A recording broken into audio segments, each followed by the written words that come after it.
এ হচ্ছে আল্লাহর অস্তিত্বে বিশ্বাস। 2 নম্বরে আল্লাহর সিফাতে বিশ্বাস। 2 নম্বরে কি বলেন? সিফাত মানে কি? গুণ। বলেন কি? গুণাবলীতে বিশ্বাস। আল্লাহর নাম আল্লাহ, বলেন তো। আল্লাহ নয় কিন্তু, আল্লাহ হচ্ছে অশুদ্ধ, শুদ্ধ হচ্ছে আল্লাহ। বলার সময় মুখটা গোল হয়ে যাবে। বলেন তো, সবাই উচ্চারণ করেন আল্লাহ, আবার বলেন আল্লাহ, আবার বলেন আল্লাহ। সুবহানাল্লাহ, কি মধুর নাম, কি মজার নাম।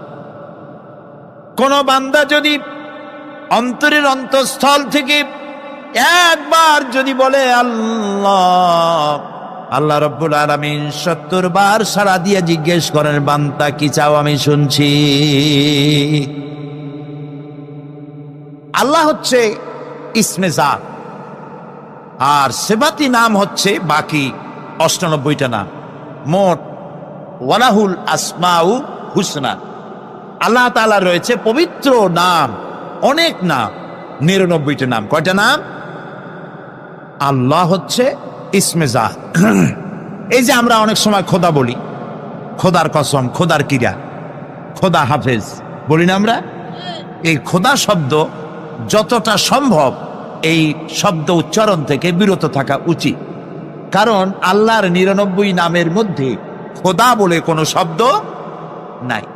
কেউ যদি 10 লক্ষ বার খোদা বলে, একবার আল্লাহ বলার সমান হবে না, হবে না। কেমন খোদা বলে আল্লাহ নিজের নামকে পরিচিত করেন নাই। আল্লাহর নাম হচ্ছে আল্লাহ, আল্লাহর নাম কি? আর বাকি হলো গুণবাচক নাম। তিনি রব, তিনি রাজ্জাক, তিনি ওয়াদুদ, তিনি জব্বার, তিনি কাহ্হার, তিনি রহমান, তিনি রহিম। এরকম আছে না নাম? সব গুণবাচক নাম। এই আল্লাহকে বিশ্বাস করতে হবে। 1 নম্বরে তার অস্তিত্ব, তিনি আছেন। 2 নম্বরে গুণ সহকারে বিশ্বাস করতে হবে।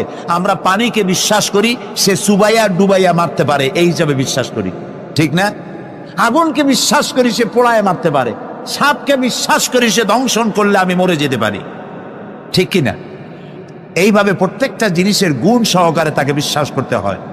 সেই জন্য আল্লাহকে আল্লাহ আছেন এইটা শেষ কথা নয়, তার গুণ সহকারে তাকে বিশ্বাস করতে হবে। তিনি হচ্ছেন খেতে দেওয়ার মালিক, রাজ্জাক। মানে বলেন তো নামটা কি? রাজ্জাক মানে কি? রিজেক দাতা। কে রিজেক দাতা? এই জন্য রিজেক চাইতে হবে কার কাছে? আল্লাহর কাছে। কোনো অভাব অভিযোগের জন্য আমি কাউকে বলবো না আপনি আমারে খেতে দেন, আল্লাহর কাছে চাইতে হবে। চাইবো কার কাছে? আল্লাহর কাছে। খেতে দেওয়ার মালিক তিনি।